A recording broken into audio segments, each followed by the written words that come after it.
Assalamualaikum warahmatullahi wabarakatuh. Salam sejahtera dan salam Malaysia Madani berita hangat. Hari ini 3 orang penuntut IPG Kampus Pendidikan Islam Berjaya menemui isu-isu kerancuan bahasa.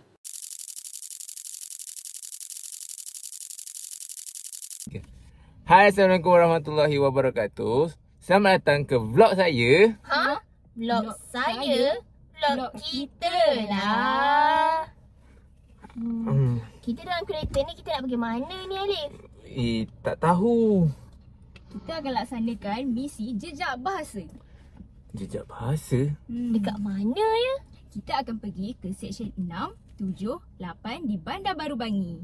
Oh, okey, jom. Menarik. Jom.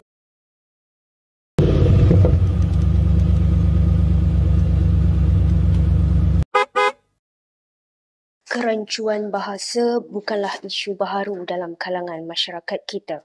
Isu ini telah lama tular, malah telah menjadi satu normalisasi dalam kehidupan masyarakat hari ini.